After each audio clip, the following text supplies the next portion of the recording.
Hi there, I'm Lois, and welcome to the Lois Strachan YouTube channel.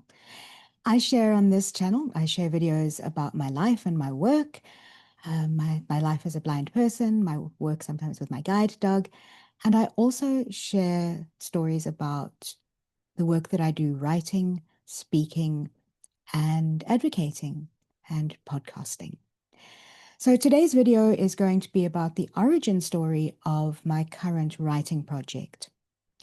And to kind of sum it up in a nutshell, the book that I'm currently writing is a fiction, it's a novel, and it's about a character named Carli, who is a young woman who's at university.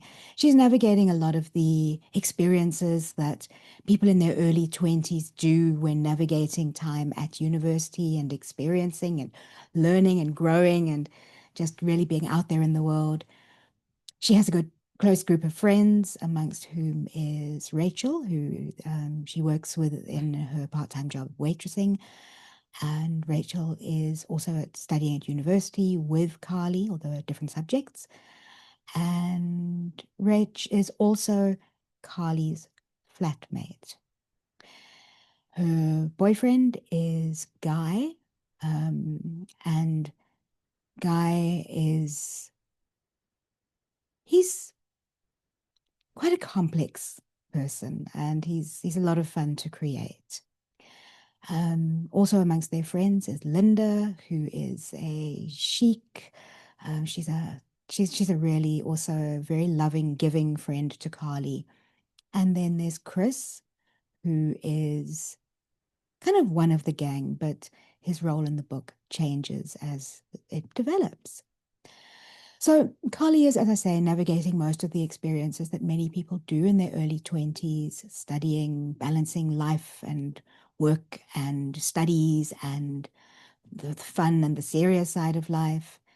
Um, she has a little cat whose name is Gizmo, and Gizmo pops into the story every now and then, and he's quite a cute little addition to the story and also quite a lot of fun writing his character. And what else to tell you about Carli? She loves reading. She loves some of her studies, particularly her English classes and her classical civilizations classes, but she doesn't really, she struggles a bit with her law studies, and that becomes a factor also in the story as it develops. But the most important development in the story comes when Carli receives a very unexpected medical diagnosis. And a lot of the book is really about how Carli adapts to that medical diagnosis, how it affects her, how it impacts on her life, on her, yeah, just how she comes to accept it mentally, emotionally, physically, because it does play out in that space as well.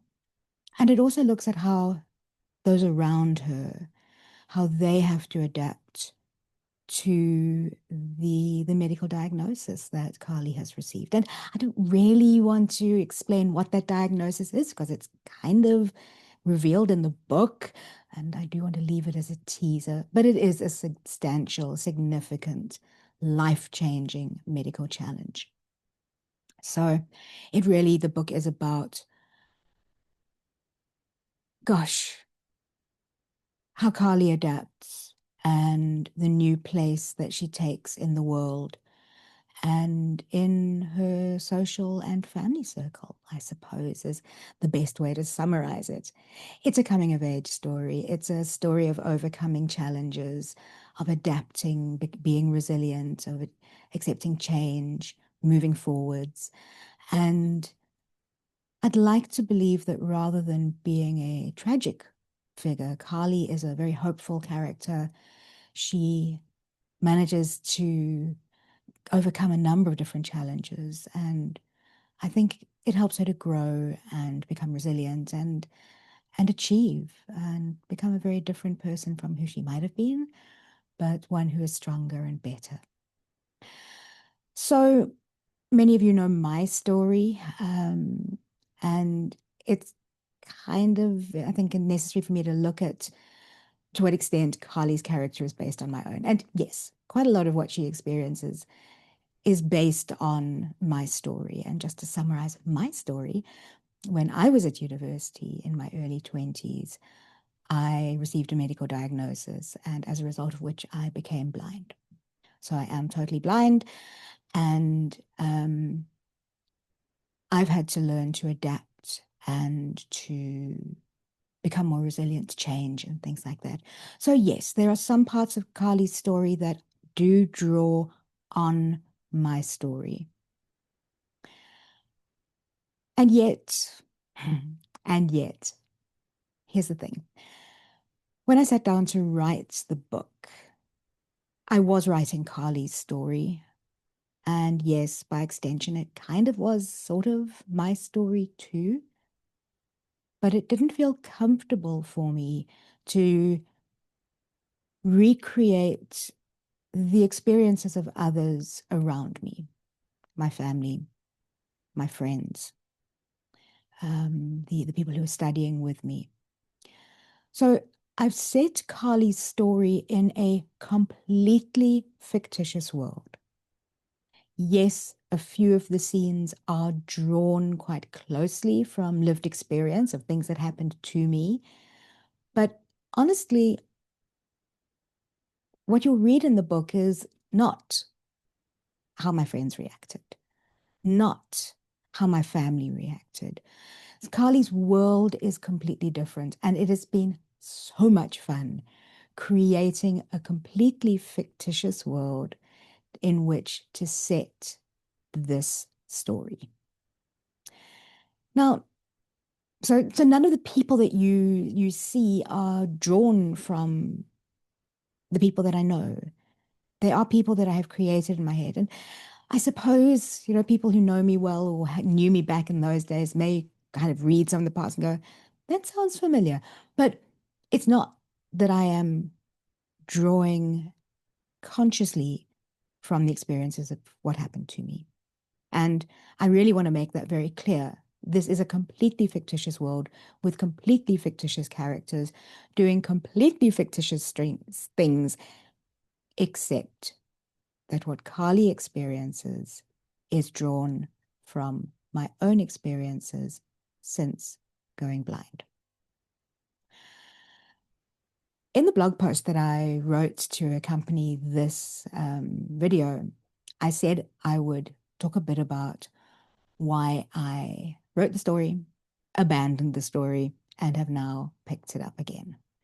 And just to give you the backstory of that little comment, I first wrote a manuscript back in, the early 2000s. And then I abandoned it. And my reasons for abandoning it were several. One, I had no idea whether the story was any good. Second, I gave it to one or two people to read it or told them about the story and asked their opinion of whether I should carry on writing it. One of those was my husband, who was very supportive and encouraging, as he always is. Another was a friend of mine who worked as an editor for a publishing house in the country in which I live, which is South Africa. And when I explained the book to her and showed her a few chapters of the early chapters, she asked me the question, well, why was it placed in a fictitious world? Wouldn't it be better to write a nonfiction that was based closely on my lived experience? And I really wrestled with that question. And because I couldn't come to an absolute answer that felt right for me, it got me to pause with the creation of it. I finished the manuscript, but I then sat and said, well, I don't know if I want to take this further. I've loved writing it. I feel that I've finished telling the story, but I don't think I'm going to do anything with it. And that's where it stayed for, gosh, almost 25 years. That's a quarter of a century. That is a whole lot of time. And I feel really old saying that now. um, and it literally sat on the shelf going dusty, except for the fact that it was on a hard drive, going probably a little less dusty, but certainly abandoned and forlorn for all that time. And then at the beginning of last year, 2025, I wanted to start a new writing project. And I thought, rather than drawing on something from scratch, from brand new, uncreated, why don't I revisit Carli's story? And I'm very fortunate. I have a great friend and work associate, Melanie Harvard. She is with Harvard Inc., which is Harvard Inc., INK. And Melanie is an editor. She is a ghostwriter. She's a proofreader. She's a writing coach. So I approached her and asked her to give me a developmental edit of the story and basically to let me know, was it worth picking that story up, revisiting it, rewriting it to modernize it, and would it find a receptive place in the market? So Melanie did what I asked her to, and the feedback that I got from her was incredibly encouraging. And it really prompted me to look again at Carli's story. As a writer, as an author myself, I am quite involved and I participate quite actively in various Facebook groups about writing, about authoring, about reading, because I'm also an avid reader. And I've been really intrigued to see the number of posts of readers looking for books about characters with life experiences that are a little different from the norm, be that in terms of disability, sexual orientation, gender. It's really been amazing to see how people are breaking away from the more restrictive niche of reading sort of white American or white British authors, writing books that are thrillers or mysteries or whatever their genre, and are looking for people of diverse races, cultures, abilities, and sexual orientation. And it really is great to see that demand is growing in people's minds. So from that perspective, it kind of mirrored what Melanie was telling me, that yes, my story was worth telling. Well, Carli's story was worth telling, and that now is possibly a good time to start looking at doing that. And that's why I decided to pick up, dust off, and start reworking Carli's story. I've still got a long way to go. Yes, I do have a first complete draft, and I'm working through it slowly to modernize it, to change a lot of the storyline, to really focus down on what I'm wanting to share in the book. And I'm having a lot of fun doing that in between what's going on in the rest of my life. It's going a little bit slower than I'd anticipated, to be honest. I've already been working on it for almost a year. This is now February 2026. But it is something that I'm loving doing. And I hope that when I do eventually get around to sharing a bit of the book with my audience and with potential readers, that you too will come to love Carli as a character and to engage with the story that I'm sharing. Right. So that is a behind the scenes look at the origin of my current book. I don't have a title for it yet. Titles are something that I struggle with. They're one of the last things that I find for the books. I have to finish the books first before I can start looking for a title. And maybe I'll reach out into my community and say, help me find a title, because I really do struggle with that. I don't know yet. I don't know quite exactly how I'm going to start engaging with readers, but I just know that I would like to and will be doing so in the near future.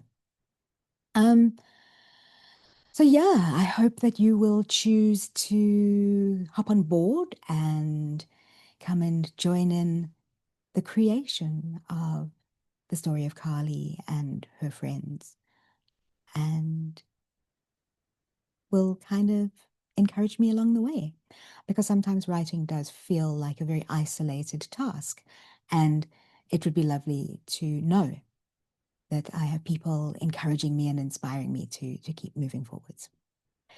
So thank you for joining me on this video.